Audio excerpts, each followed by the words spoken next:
didn't get along with the owner, and then you didn't get along with the owner, and then you didn't get along with the owner, and then you didn't get along with the owner. Like at some point, you have to look at yourself and say, how am I part of this equation as well?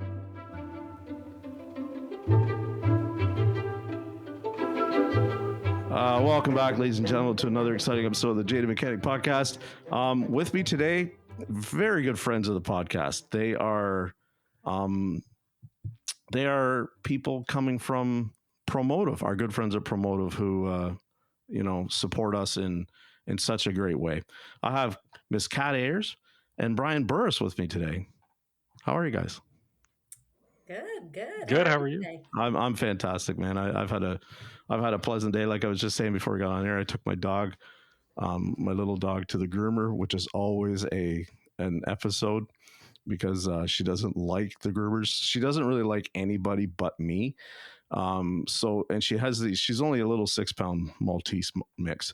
So we make a very odd pairing when I carry this little white tiny purse dog in everywhere I go, right? Because almost 300-pound big burly bearded mechanic with this little purse dog. But so it's been an ordeal because I thought, I warned you guys, technology and me is not always the best friends. I thought my appointment was 9:30. I show up 9:15 habitually early like I am, and they're like, no, I don't have you on the books here till 11:30. Okay, now I got to go kill 2 hours. So her and I just drove around and did some stuff and then come back, and it was all good. But I mean, it's like, I mean, that's a little bit of a forced break. So good for you. Yeah. I mean, and that's the beauty of my job. It's only Monday to Thursday. So, and I never would have thought that would be such a key thing going forward into, potential shops and whatever. It was just an added bonus. I didn't expect when I did the interview, it wasn't in the posting that, hey, we're only open 4 days a week. So when I get there and I'm like, what? You mean every weekend's a long weekend? Sign me up. So you guys see that a lot, right? You're seeing lots of people coming at the industry with different ways of kind of enticing us. Do you want to talk about that? Yeah, actually. So I spoke with somebody today. They're out in Dallas. So they're doing half day on Friday. So 7:30 to 12. They're trying to get to the point where they can get their production up throughout the week, Monday through Thursday, where they can actually close on Friday. But, when I started off in the industry, we were 7 days a week. So this blows my mind when it's a 4-day week with these shops. Yeah. Now, when you say start in the industry, Brian, can you give us a little background? So again, like you said earlier, it's the passion, for automotive. And I've always had that. My dad and I started off working on cars in the driveway. And throughout high school, I just started changing oil, doing the tires, starting at the bottom. And I fell in love with it. I was going to school for pre-med, and here I am in automotive my whole life. And I couldn't be happier. So, started turning wrenches, learning more. And then was with Firestone and another big nationwide company out there too. And then I got on board with Napa about 13 years ago and started off there and managed a large district out in the Midwest. So, but here I am at Promotive. Yeah. I love the actual recruiting part of the business too, of finding good techs, because I know how hard it is. Throughout my years, it's just been a struggle. So being part of that and helping techs find jobs, and also, shops finding that right person with the culture, that's a huge thing. Now, I got to ask you, that's a real different jump off to go from pre-med to automotive. And you said you started it with your father. So traditionally, sometimes we meet a lot of technicians or people in the industry, period, and they go, I've worked for a shop owner. He's like, my kid's not going to do this. My kid's not going to work on that. My own father was a auto body collision guy, and he hated the idea that I was going to be a mechanic. Hated it. Said, you're crazy. Why would you ever want to do that? Do you not? And I'm like, you sand cars. Like, I'm going to make the cars go fast, right? Like, I'm going to eclipse you, Dad. Don't worry about it. Boy, was I ever wrong sometimes. Like the things that he warned me about was still there. So did your dad look at you like, why are you crazy for not following through on pre-med? No, I mean, so both my parents were in the medical field their entire lives. So, they've always supported me on whatever I wanted to do, but my dad saw my passion for it. And they just encouraged it, Yeah, that's good. Kat, what about you? Yeah, so I came into the automotive industry via technology. So Mm-hmm. I used to work for kind of a larger technology company called Velo. They acquire a number of other technology companies, so SMSs, DVIs, etc. And so many of your listeners, I'm sure, use those Mm-hmm. technologies and love those technologies and so that's how I came into the industry. And of course, you fall in love once you get in here, you fall in love, Yeah. right? You go to SEMA one time and you talk to the people and you see this like amazing passion. You can probably look back to when I was like in elementary school. My favorite job was to be a race car driver. I Mm-hmm. still really like to drive fast. Yeah. So, there's some deep roots there somewhere. But yeah, I came in through technology. And then, I met folks like Joelle, who's one of our co-founders, and Mm-hmm. Lisa. Met them, huge passion in the industry and really helping, not only shop owners. I think this is our bigger leap into the, technician space is really saying, what are we doing to serve the technicians that are actually powering this industry?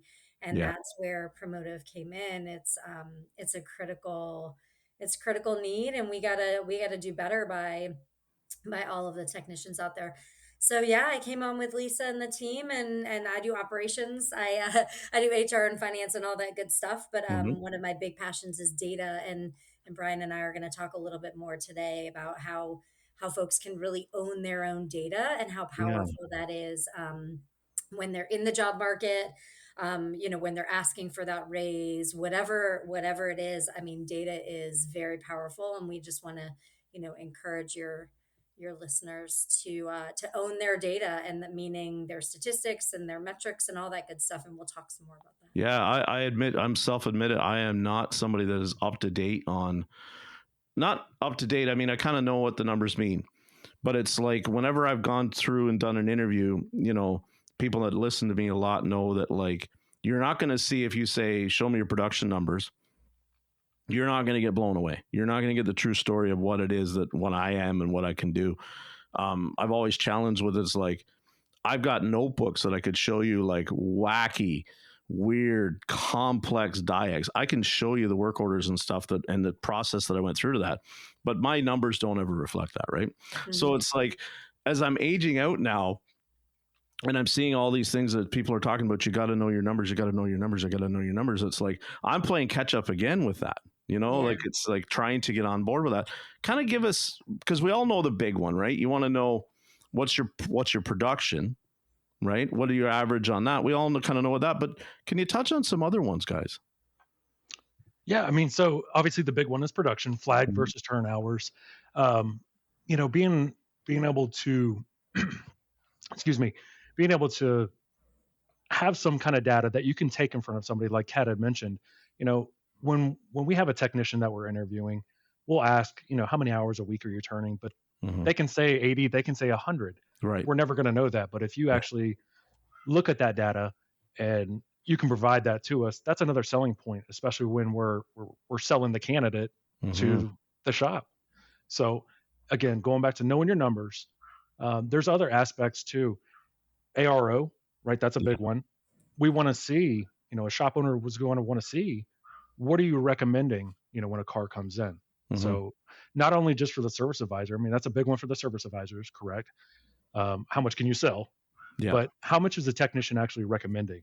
You know, you're not just pencil whipping the inspection. Yeah. DVI That's completion is another one. yeah.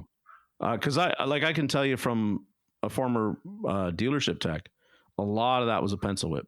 A lot of it was like, and it's set up for you because your service maintenance interval is set up that way. Like a 20,000 kilometer. I'm Canadian, so it'll be metric. 20,000 kilometer service is this. A 40,000 is that. We could tell you to the T what each service paid. It was just so if you got one in around 100,000 K. We used to, I remember in my time at Hyundai, it was like if you got a service 4, that was like a front and rear brake service, a timing belt, a fuel induction service, depending on maybe how it might have been a spark plug. That was your morning. You know what I mean? Like your day was already handled for one part of it anyway with one dispatch. It was great.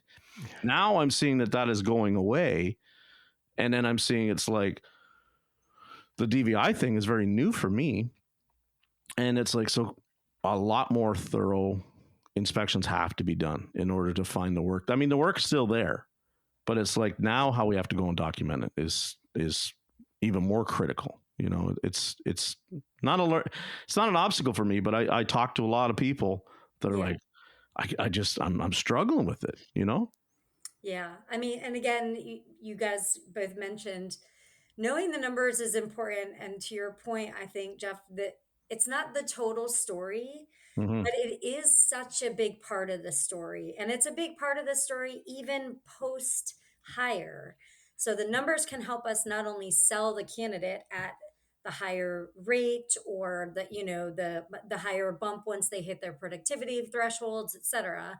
It can help us sell the candidate, but should things not work out quite the right way, then you know the the technician actually knows, like, well, was it me, was it them, did they Mm-hmm. not have the car count? And by the way, like, asking in the other direction is totally appropriate. Yeah. So if you're interviewing at a location and they're saying, oh, well, we have the car count, we're definitely overworked, you also can ask for those numbers. I Mm-hmm. need to see that they have the car count so that I can turn the numbers that I need so that I can make the money that I'm expecting to make, right? They can, anyone can dangle any number in front of you, but if you Yeah. can't hit those hours, you'll never get paid that amount. Yeah. And so I'd say the numbers are really just, they're a piece of the puzzle, but they're an important piece because they're just very powerful when it comes to that negotiating. But again, I would say, don't hesitate, especially if you're working with a recruiter, one of our recruiters, or anyone else. You can ask those questions too. You can get that information from the shop owner. And you'll be able to tell the difference, right? If a shop owner can't answer those things with Mm-hmm. some sort of data, I was is just that gonna the guy who's going to be able to, like, make sure you're getting what you need from a compensation perspective? So I was just gonna ask you that. So when you sit down now with some owners or people that are in the hiring position and you say to them, have these numbers ready for the tech, does some of them still look at you like you're crazy? I'm not going to share that with them. No, I mean, even part of when we meet with the shop initially for the first time, we do ask those questions. How many cars are you seeing a week? What's your average uh, tech how many hours he's turning a week? Yeah. And obviously they're pretty honest with us. They're upfront on the back end of it. And we do share that with the technician too that we're interviewing and their service advisor. So we always get that information provided to them too. Right. And a lot of times we do have technicians that are actually they're asking those questions. How many hours are they actually turning? What's their car count? And that's impressive to see. And we do notate that, on paper. And Mm-hmm. I communicate that to the shop owner. Yeah, because my tradition always was like especially from the dealership standpoint, because up here, flat rate in a non-dealer environment isn't as common. As I'll say, this is what I see talking to people that work on the other side of the border. I don't know if it's the rust factor or what up here, size or what, but it's like, yeah, I can remember for years, it was like, if you never saw an independent pay flat rate up here at all, the only people that were paying flat rate were like chain stores and dealerships. That was it. So, and I'm still not seeing flat rate come on real big now. But I can remember, like, it used to be that you would go and do the interview and they dangle, oh, you're going to turn 60 hours a week. Oh, we got car count coming out of our butt, And then but you would go in, you'd move your toolbox into your bay, and they'd immediately, it was like, or even when you're walking through, right? You've got a shirt and tie on, you walk through the back service area and he's showing you around. You can just see all eyes are on you, right? And you're like, what's that? What's that about? And because I've talked about this before, sometimes you're getting brought in to replace somebody that doesn't even know they're going out yet, right? And then sometimes that person, why they're going out is either because they can't produce. So what I started to do is, if I was going to go work in a place like that, I already had to know somebody that worked there before. So I got the real scoop, the skinny on what was going on, because they can tell you truth out. It's like, because they'll say, I got a tech downstairs that turns 60 hours every week. Well, yeah, one tech turned 60 hours. let me talk to him. Yeah. Right? And What does I'd that be look like, like? cool, let What me does go that talk look to him. Yeah. And it would always go two ways. It would be the one guy that had all the certs and all the training and got, like, really taken care of. Or it was like this old piece of wood in the back who got fed everything because, like, if they didn't feed him, he had all the certs and then their warranty claims couldn't get done. right? Right. So there was always two sides to that. So it was an interesting mix. Now, what I love is the fact that we've come on so far on technology that it's like you can do a key search, find somebody that probably worked in that or talk to a tool guy or something like that. What's the real going on over there? And they'll tell you flat out, right? But I can remember walking in there, who's this guy? Why is he here? So the last couple of jobs, I've always tried to know somebody in the building if I was going to go work in that flat rate thing. I'm not anti-flat rate. I did it for years. I don't have a problem with it. It's got to be, so many irons have to be perfectly aligned before it works.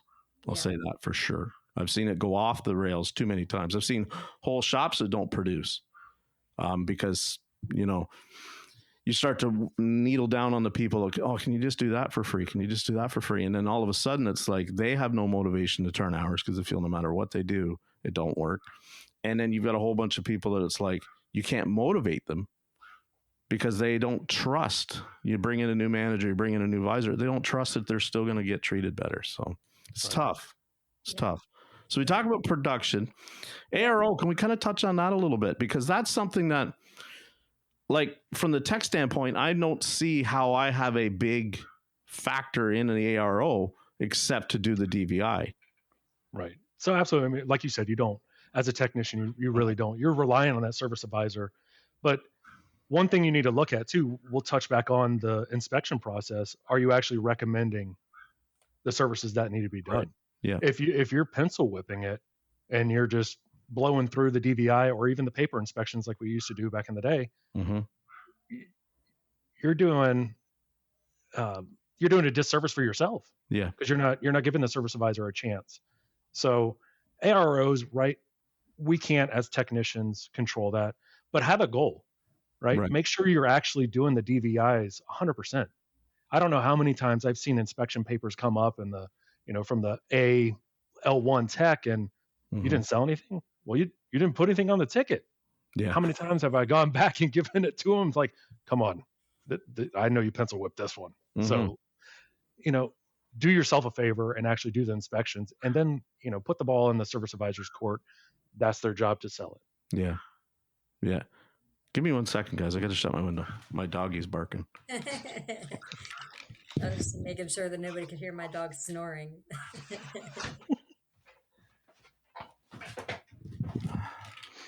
Sorry about that. She gets a little. She's feisty. So let me ask you, because that's an interesting thing. So we've heard some people have detractors against the DVI and the 300% rule and so on and so forth about in the industry, where it's like you can overwhelm the customer with all that. You can really seem like everything is like upsell city. You're not necessarily addressing the complaint the car came in for, so on and so forth. Like my shop, traditionally, we get a lot of cars with a complaint, not of a, like, I'm here for an oil change and what else are we going to sell? Whereas at the dealership, they were worried about they're doing their maintenance to protect their warranty. And, we talked about, they've got the scheduled service intervals. Some customers just want an oil change. Some customers want the full jam, Does it work both ways, though, when you're dealing with recruiting for a dealership versus, say, recruiting for a smaller, I want to say, breakdown style shop versus a forward-thinking maintenance shop? I mean, so we're really in the independent, the independently owned shop market right now. And you do have those technicians that are, been customized and tailored to the dealership where everything's on a platter. I mean, let's call it what it is, but it's a little bit easier. You're not having to go find work. Yeah. That's a spot where we're not in yet with the dealerships again, but you do have technicians that don't want to be in the dealership anymore. They want to work on different makes and models.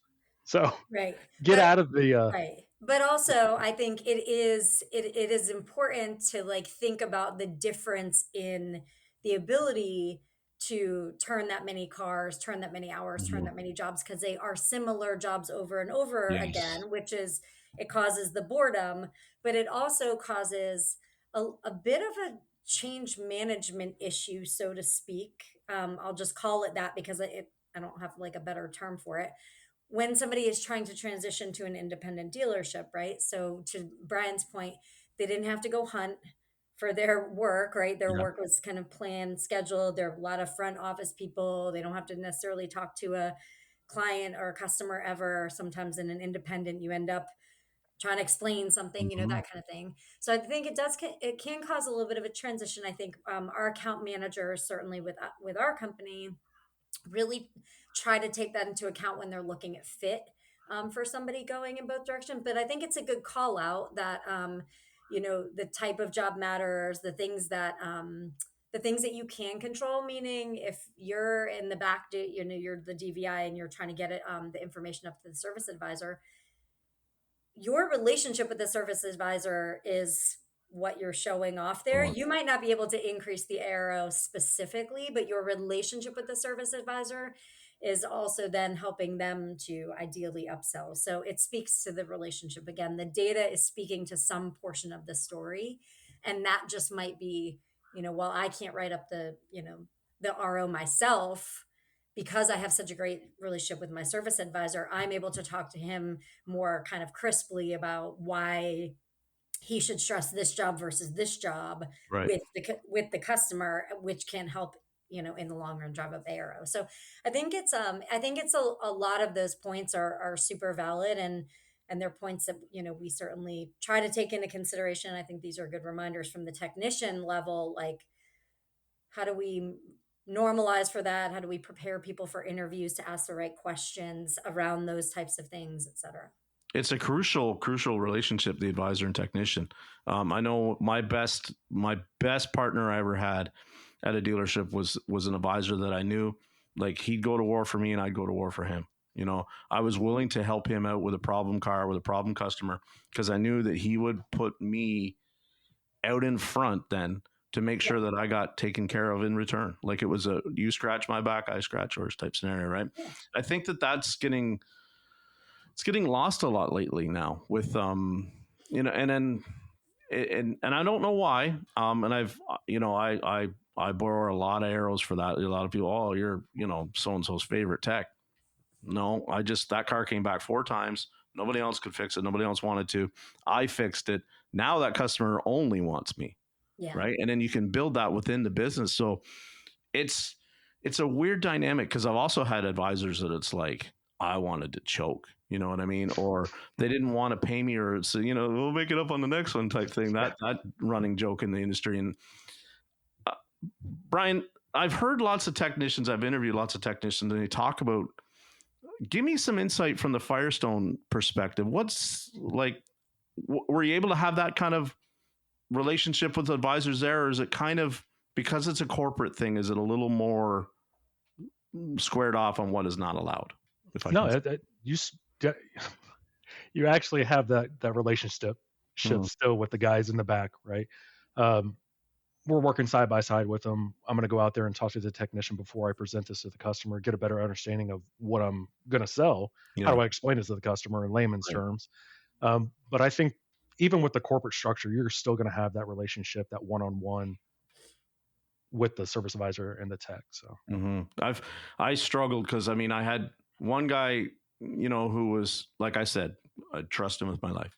Then I had other ones that were like, yeah, they had a little bit of a sleazy sales, used car salesman kind of vibe, where they would say one thing but not always come through completely, right? And I think that that's the big limiting factor when I hear, because we've seen it, like we've seen the conversations with, no advisor should make more money than a technician, and technicians are dirt, and advisors are what make the wheels go around. I think that sometimes comes from both sides, where we don't have people qualified really in the role that they're in. You know what I mean? Like, it's like I have a bunch of people that I'm forced to dispatch work that maybe isn't to their strengths in the back shop. And then we have the other technicians that go, listen, I can fix anything you bring in here.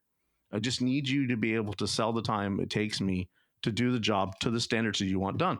That seems to be the rub all the time, right? Is we can't get always a cohesive unit of what's going on there. I think flat rate sometimes plays into why that doesn't happen. It's too scared to sell the time.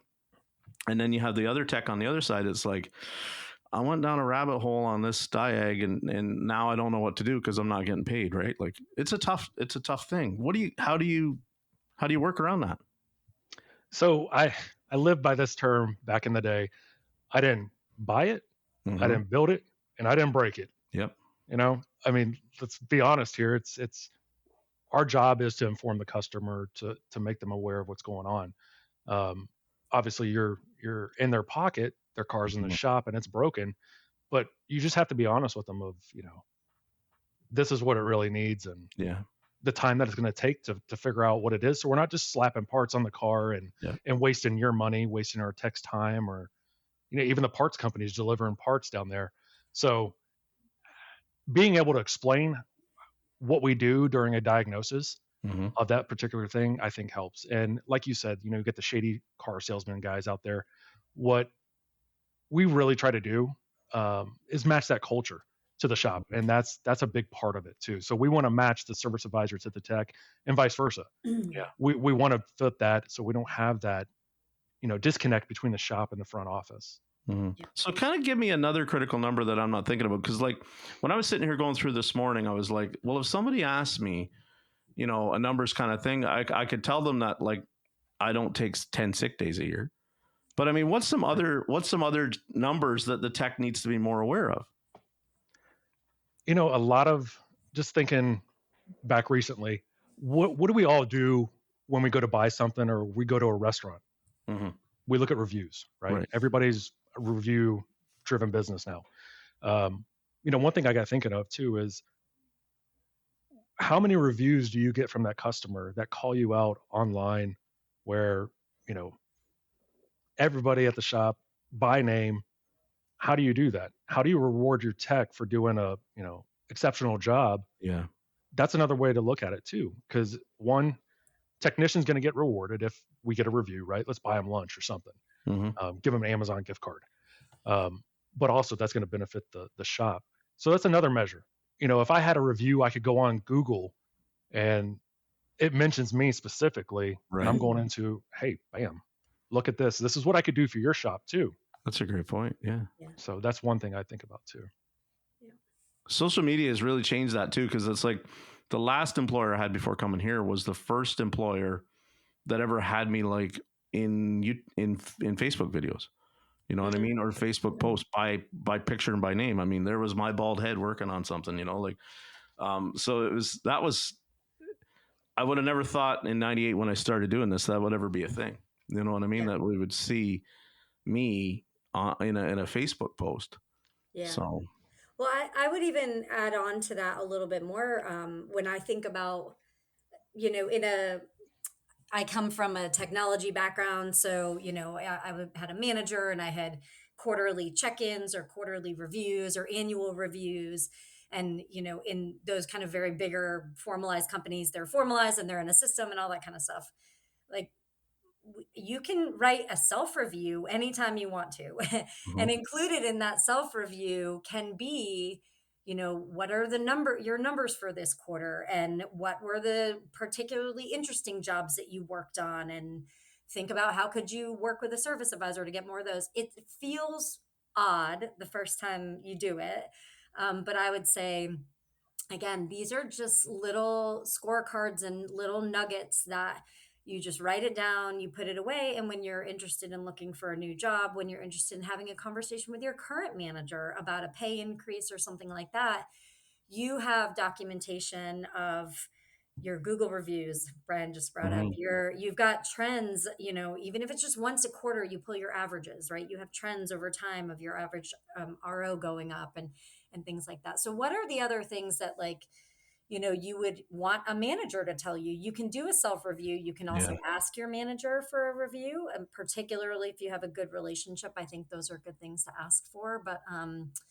if you don't have such a great relationship, you can do a self evaluation of what you did and didn't like about your working environment, so that, again, if you decide to look for a change or a move to a different shop, you're not like trying to think in the heat of the moment of all the things that you love or hate.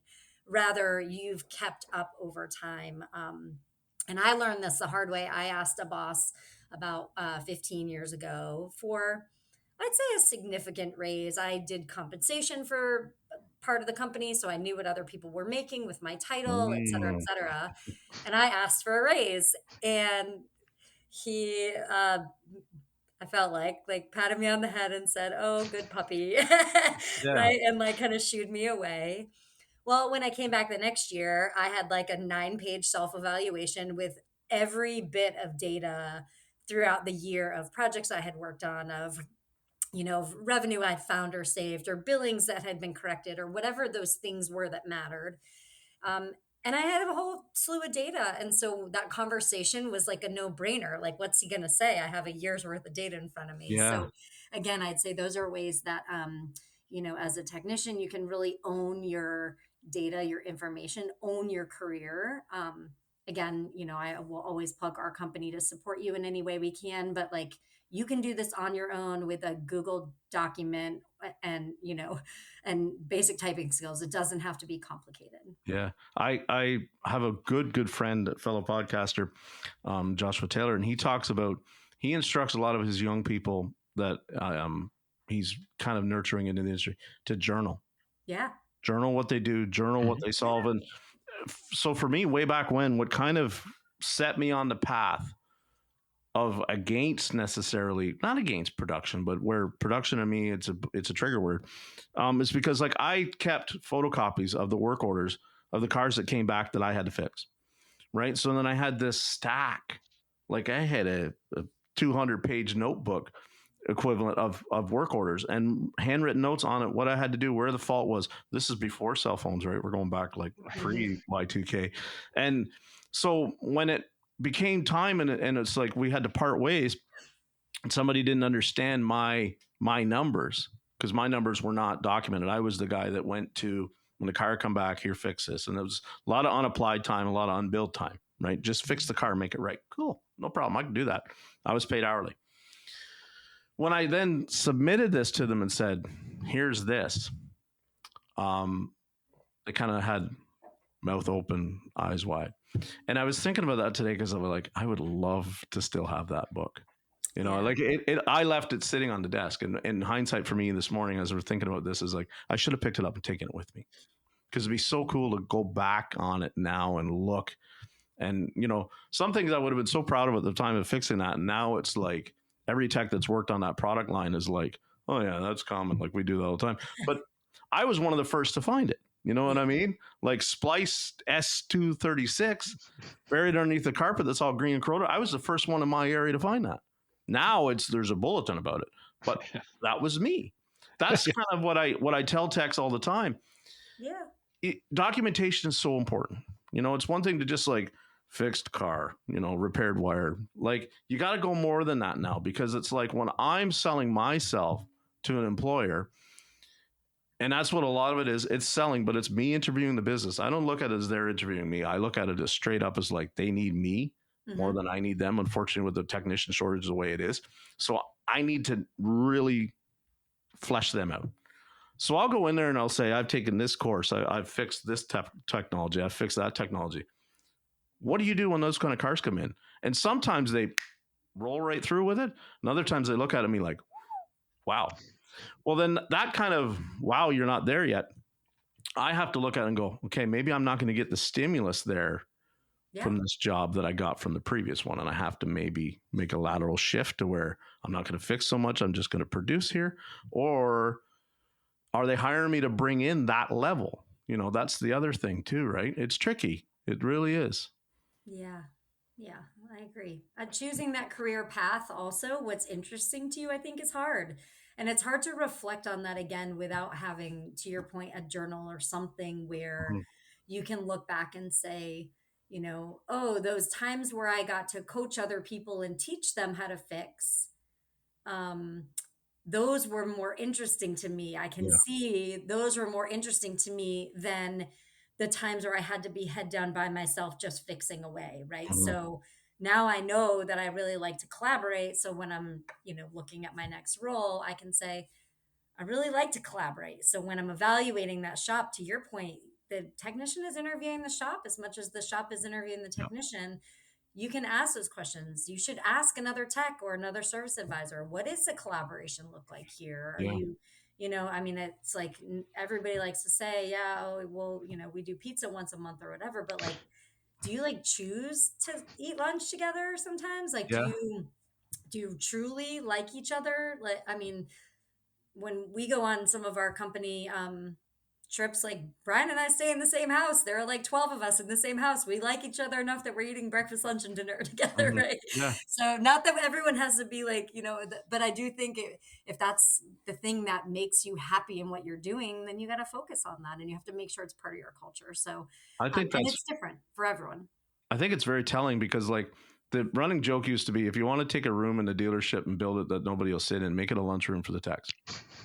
Because they do not want to sit together and break bread. Like a couple will, Yeah. but like it's you really quickly know um, who you don't want to be around. And it was the same thing. Like I never saw a service advisor come in and sit and eat lunch, hardly ever with a technician.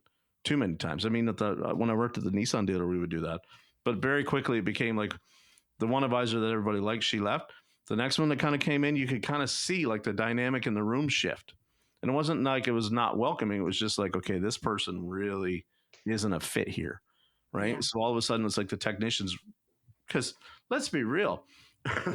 I'll say it. If that person just gave away a bunch of your labor in that morning, Yeah. you don't want to That sit doesn't feel across the good. table from them and eat. You'd rather reach across the table and like take their food or choke them or something. So smear the pie all over their face. So I mean that's very telling, and I've seen that online with different techs that I've talked to and shop owners where they see them they're having lunch together once a week, and it's like somebody catered something in, or there's the running joke is the pizza is the new inside joke in the industry, and the pizza party is.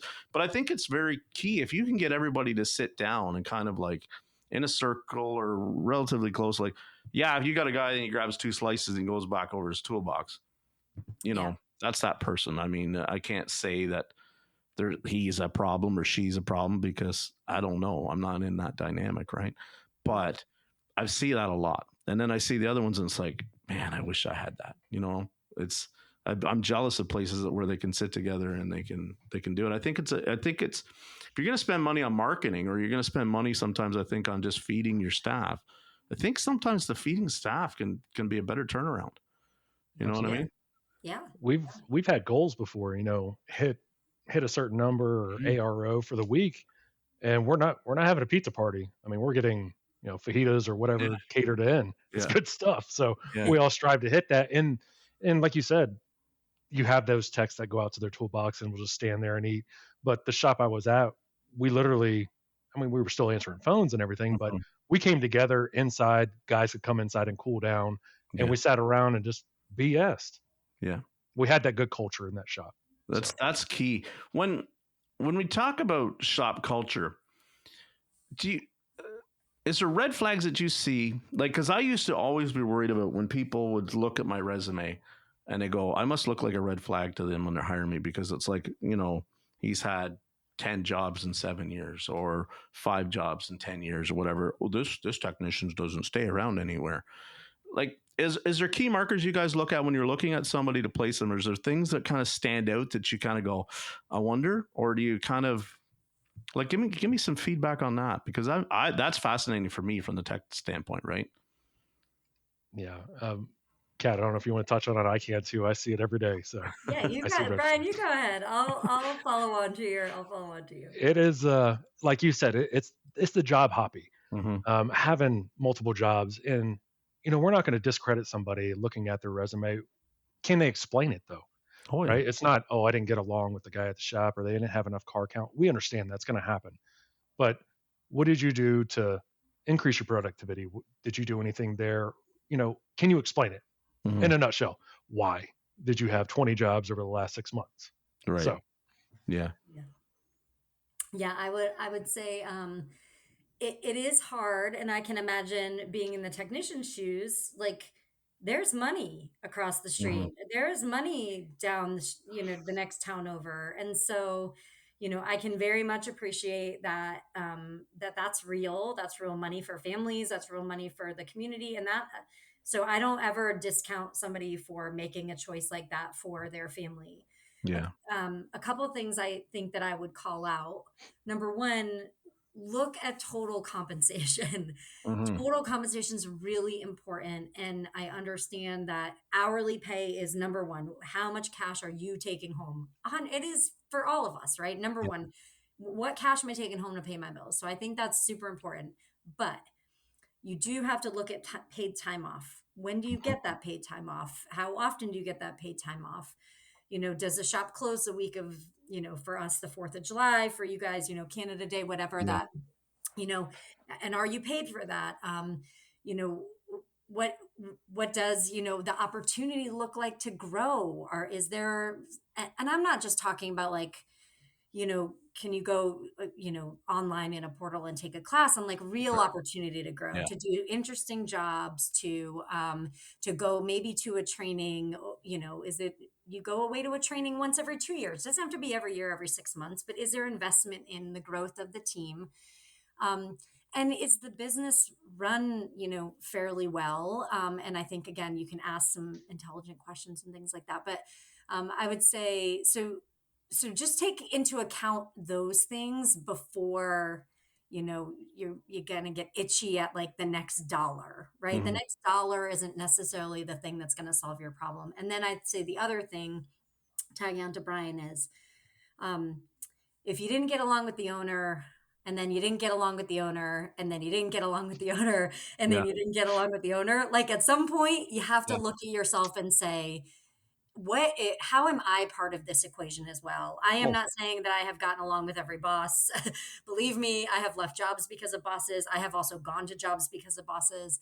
But I would say, if there is, two pieces of information, or 2 points of data is a line and 3 points of data is a trend, like start Mhm. looking and making sure that you are doing all of the right things as well. Ask for feedback. If you get feedback and you don't like how you got the feedback, say that. Like, I Yeah. didn't appreciate getting that feedback in front of the whole team. Next time, if you think I'm doing something wrong, could you, like, don't run out and quit on a Friday afternoon. Like, Mhm. those types of things. I think those are the things that we see as really red flags when you're when Brian's saying why. At some point we have to say, well, gosh, it's been 5 years, Yeah. not, so we got to think about that. So those are the other 2 points I say I'd put on top of what Brian said. And I'll tell you, lots of technicians do that. We chase the dollar. But we always had that saying. I know I learned it way back when. $100 an hour, especially from, again, the flat rate perspective, is $100 an hour times 0 hours is still zero.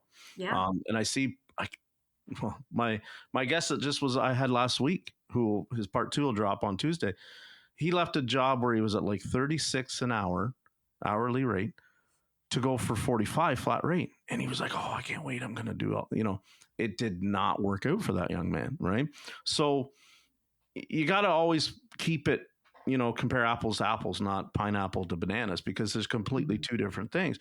The other dynamic is, yeah, you have to own it. When I sit down with an interview and people ask me, I'll be like, listen, I'm not always the easiest one to coach, the easiest one to get along with. I'm a Scorpio and I'm a twin. So what makes it Oh, even worse wow. is it's like Double dipping. I always have a measuring stick of comparison. I always know how one was treated. I expect to be treated exactly the same, no different, right? Like you. So expectations in me are big. So I'll tell people flat out, I will challenge sometimes when you say to me, what you're giving me as what you think is constructive criticism. I don't hear the first C. I just hear the Mhm. criticism, right? And I'm going to challenge you. I'm going to bring the third C in and go, hey, what about this? And I'm not saying people take that as insubordination. It's not insubordination. It's just the more we do this and the more we get exposed to different employers, we see things that work other places, right? And we bring it in. Like there's lots of dealer techs that have stayed within the brand, moved from that store to this store. They did things at this store this way, and it worked really well. There was no waiters, or there was a limit on waiters, blah blah blah. We can use that example. And you come into some other place and they go, "That's not going to work here." If you immediately discredit it just because it's like, well, I'm a manager and you're a technician, so like, why, the information goes this way, it doesn't go like that. If people come out with that attitude, the tech's not bringing you a complaint. They're bringing you, hey, did you know what goes on over there? Because the reality is, in lots of communities, we don't know what goes on in another shop, right? Yeah. We sit in our little bubble. Lucas taught me that. You get in your bubble and it's an echo chamber, and you think you're the only one facing the problem. You're the only one doing everything right, and it's still not working. Why is that? Must be broken.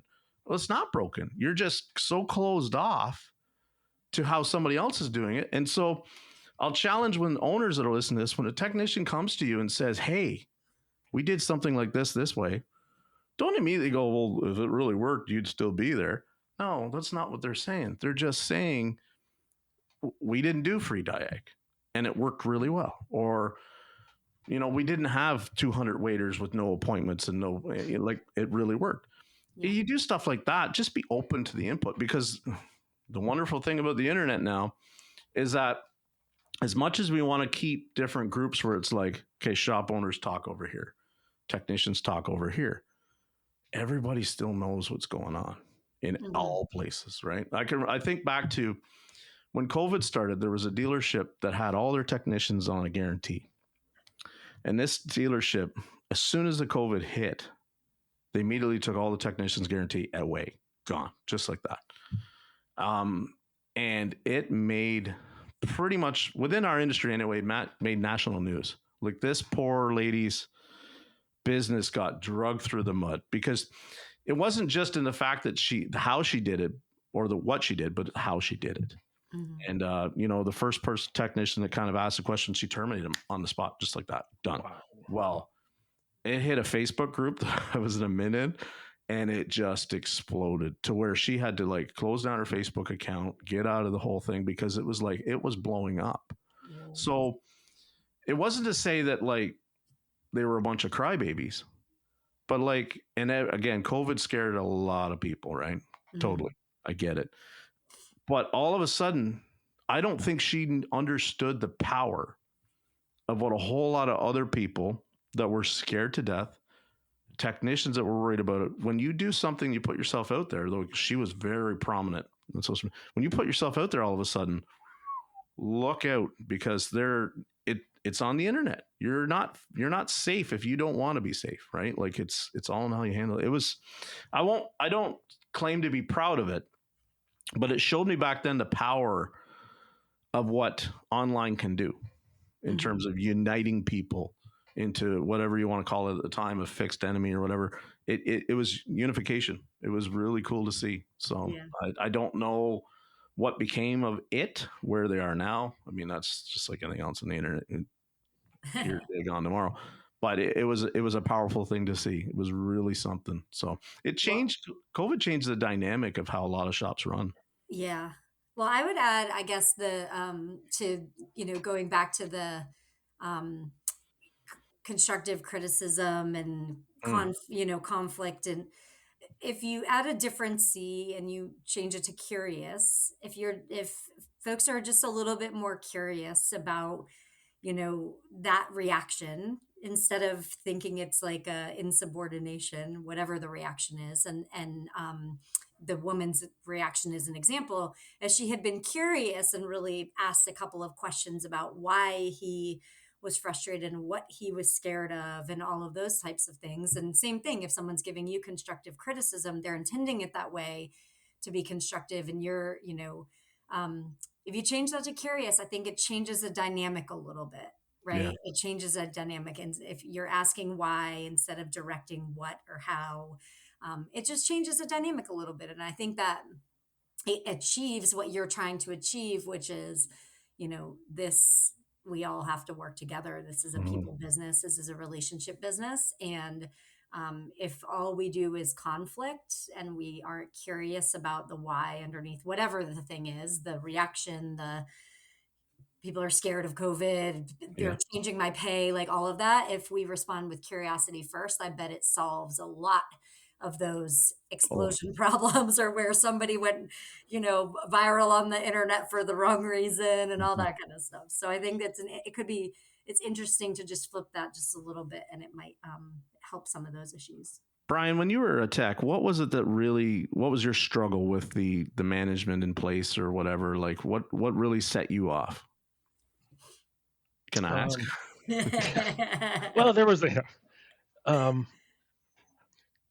honestly, I don't know of any like key things that Mhm. really. He's so easygoing. Like, he's a hard one to ask. If you asked Really? me, I am like a firecracker. So if you asked me, I could tell you 27 things, but Brian's is like, he's so easygoing. I could tell you the name of the customer and the color of the Oh my car that gosh. I quit jobs over. I'm I, not kidding. I can I'm tell like you. you. Yeah, because it's like I'm so wrapped up in whatever it was, and then when it again, it comes down to, it doesn't come down to pay, it comes down to value, right? You didn't pay me the time. I did the brake inspection and you didn't pay me for the job because of some BS reason. Right. Or, I went out and fixed the car, or it's I'm sorry, it's not broken under warranty. That's exactly how the car is supposed to function. I hate it. You don't like it. I don't like it. I drove 45 minutes. I told you, I confirmed it. Here's 3 bulletins that show you don't fix it, blah, blah, blah, blah, blah. And they don't pay. I can tell you those customers' names and why I quit, because they didn't pay me. Right. So for you to be so easygoing and just go like, so what was the hardest dynamic then in the shop for you? I think the other techs, Okay. the we're not all the same, right? Yes. We all have our strengths and weaknesses. Getting along with everybody, because I mean, let's face it, we're there at the shop more than we're at home most of the time. So 7 days a week back in the day, right? Yeah. But yeah, it's just the personality conflicts, I think, would be, finding the guys that you work well with, helping each other. That's Yeah. a big thing too. So did you run into that obstacle? Is that they didn't want it to, like, I've been accused of that, like locking out, like gatekeeping information, and I've made that, people have heard that episode where I talked about that in length, about how I had to donate so much to get that knowledge that I wasn't going to just share it with anybody. You know what I Right. mean? And it's an unpopular opinion in here, but I mean, like, if I see a tech that's doing it, I don't fault him for it. You know what I mean? Like, it depends on the dynamic that the shop is in, as crazy it is. If it goes back to a heavy incentivized and he's got that nugget, or let's talk about the other thing. If he's got that tool that makes that job easy, he's the only one with the tool. I look at it as like, if I'm the only one that's got a scan tool in this shop that will read other makes and models, I want all those other makes and models. So I was the tech that always had like a ton of, I would buy the tool that I needed. I would buy the scan tool that I needed. So I was always it wasn't like I just said, nah, go, take off. I'm not going to lend it to you. But it was very begrudgingly sometimes that I had to do that, where it's like, because you would get the advisor that would come along and just needle you down and be like, can't you just lend them the tools so we can get this car done? Well, can't we just like book the car in so that like I do them all? Because I'm the one with the tool anyway, right? Or why don't you buy the tool so that we can all share in the wealth, That was, so when I see that dynamic of the information gatekeeping, there's the second side to that story or that argument that is not always talked about. And, it's one of those things where I look at like other people, and I was always somebody that in my business, in my industry, I was going to invest in myself. I was going to learn how it worked. I was going to take the training after hours that I could get. I was going to buy the tool to make the job faster, because that's how you make money. You turn hours, you fix cars. That's how you make money. And when I see other people that didn't want to invest, at the time, it was like, oh, piss on that guy. Like, I mean, why? He won't.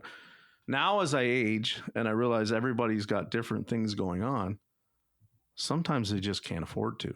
Now, some people just flat out don't want to. I've worked with lots of techs. They want to make do with $1,000 worth of tools for their whole career, and that's it.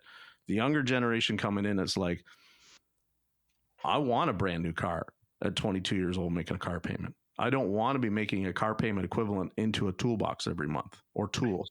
Right. And I just like, because like 20 years ago, that was a dead end. That was an obstacle in your career if you had that attitude. Today, I love that we see so many shop owners talking about, well, I'm going to buy a tool set for my young hires.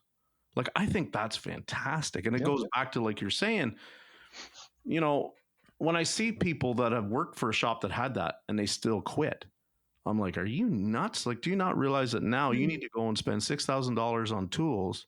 Yeah. To go work for this employer because it was provided for you at the last place. I think it goes back to total compensation, right? It's Yeah. it's a bigger picture. It's just one of those things you gotta ask. And I agree. I think there are things that you can negotiate and talk about too. Whether it's a tool allowance, whether it's a once a year purchase, whether you know, all of those types of things. Like again, I think there's a lot of power in the hands of the technicians to be Yeah. asking for those things as benefits of their job, or as, I mean, really tools, like technically and both literally and figuratively, the tools to do their jobs. So I think that there's a lot of negotiating power. I'm not saying everyone should go out tomorrow and go ask for the $10,000 thing, but I do think it is important. I think that thinking about it more holistically rather than, again, the dollar per Mhm. hour, but rather, am I being empowered to make the most dollars possible when it's all said and done? I think that's a really good point. I do understand the, like, hey, I put in the blood, sweat, and tears on this thing, so I Mhm. don't know that I want to like come readily off it. I totally understand that. I think that's that would be hard. That would be like somebody saying to me, I live in finance and HR and things like that, like, hey, can I just like borrow your computer? Like, Yeah. I don't think you can. Like, there's a lot of stuff on that that's pretty important. So I would have a hard time with that also. So I think, if people aren't going to invest early in their career, there are also tons of ways to do it. Brian can like speak to this better than I can. Like, there are giveaways and sponsorships and Yeah. schools and like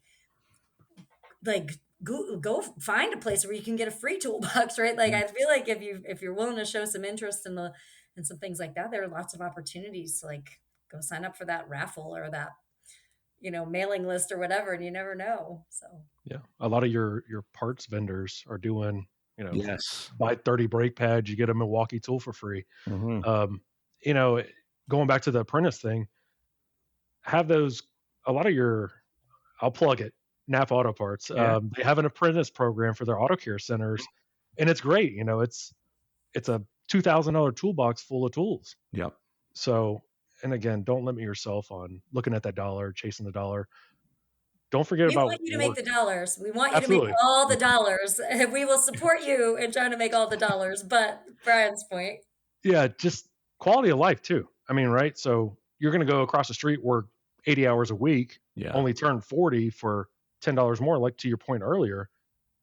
Whereas across the street where you were, you've got a consistent paycheck. You've got cars coming in. You're working 4 or 5 days a week. So just always keep that in mind. Yeah. When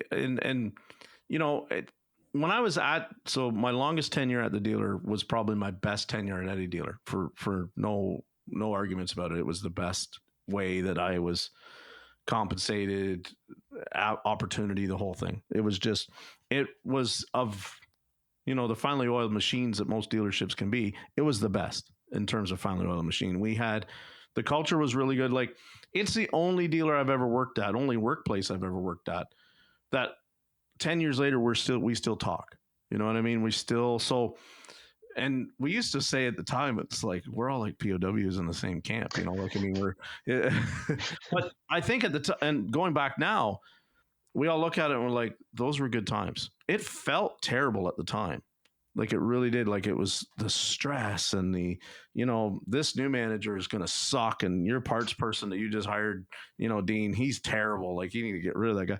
Now we look back and we go, oh my God, like, we were so fortunate to be where we were. And I think it stands out because some of us stayed there a really long time. Now there's only one of us left that is still at that dealer, and he's been there 17 years, and he's going to be a lifer. There's just no question about it. It's in his personality, and he's comfortable, and he's being treated well, and all that, and that's good for him. We all moved on, but we took some really key lessons from there, good and bad, that, like, well, for instance, what was my parts manager? He's now a fixed op manager for several dealers in one of the largest dealer groups in my province.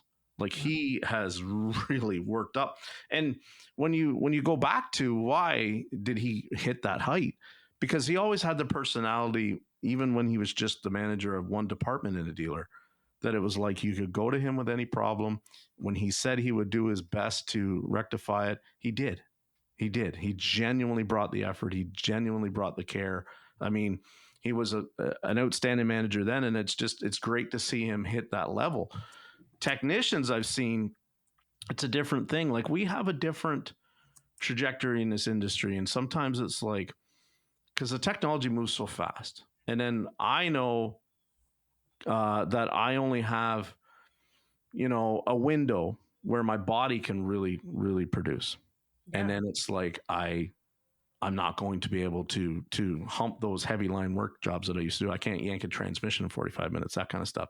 So I have to develop my brain so that it's like I become that guy that can solve the complex problem. That's tough. Like, do you guys, when you're placing, and Kat, I know you got to go, but Brian and I can probably continue on with this. When you've got people, do you look at their certain ages and experience levels as to they would be a better fit for this shop versus that shop? Yeah, so we operate currently in the US. I know Canada's got a lot of like HR types of laws. So we follow all of the appropriate laws and all of that from a age discrimination and things like that. What I would say we consider is we have conversations about why people are looking, right? Mm-hmm. And the conversations about why people are looking when the door gets cracked open to, I'm tired. I'm in my mid 50s. I've been doing this for 30 years. And then the door is open for us to have a little bit more conversation about, okay, well, where would you, like, what would good look like to you, that type of thing. So I think those are the key points that, it's important that we are having relationship conversations with the candidates and asking the why. And it's okay to say, like, man, I've been doing this for 30 years. My body's tired. If we know that, then we can match with a shop and we have lots of shops that they would love to have an experienced person who, can do some diag, some remote stuff, some teaching. Like there's lots of opportunity to continue your career without necessarily having to be the guy with the wrench under the car or in the car. So Brian and I know the recruiting team have a lot of those conversations. We do want to be as honest and clear as possible about culture and all of that. And we placed an awesome technician in a shop that the shop was uber competitive, had, a little bit of a younger crew, lots of KPIs and metrics and targets. And, the technician, I think, would have come around, but like, he just wasn't where he wanted to be at that point in his career. So we helped, find a different situation. So, but yeah, I think we consider as much as we can consider that makes sense. And again, trying to match culture and fit on the job as well. And we do offer some stretch candidates. We call our shops and say, like, hey, I don't know, this guy's coming from doing a lot of similar type jobs. He'd probably be a stretch, but I think you got to ask a little bit about his ability to learn or his desire to, that kind of thing. So we coach both sides of, like, let's pull what's really under this out and make sure that we feel good about the match. So right. Are you going to ASTA, Kat? Is that Raleigh? That's Raleigh. I will likely run up there. Okay. I'm gonna preview. That's Lisa's birthday weekend. Yeah. So she will definitely be there. So if anybody runs into Lisa, it's her birthday weekend. So I may run up there because it's just a few hours away from me. And then, did you say you're going to Apex? I am not going to be at Apex this year. Last year I went to SEMA and swung through Apex, but I'm going to hold down the fort at home while all the customer facing folks go and chat with you guys about all the cool things. All right, going to put a pin in the conversation right there on the Jaded Mechanic with Kat and Brian from Promotive. Really interesting stuff. Pretty crazy what Promotive can do for you as a technician looking for a job. Next week, Kat steps aside and Brian and Jeff continue their conversation about the industry and all the things that Promotive can do for repair shops. That's next week on Jaded Mechanic. Hope you can listen. Hey, if you could do me a favor real quick and comment on, and share this episode, I'd really appreciate it. And please, most importantly, set the podcast to automatically download every Tuesday morning. As always, I'd like to thank our amazing guests for their perspectives and expertise, and I hope that you'll please join us again next week on this journey of change. Thank you to my partners in the ASA group and to the Changing the Industry podcast. Remember what I always say, In this industry, you get what you pay for. Here's hoping everyone finds their missing 10mm, and we'll see you all again next time.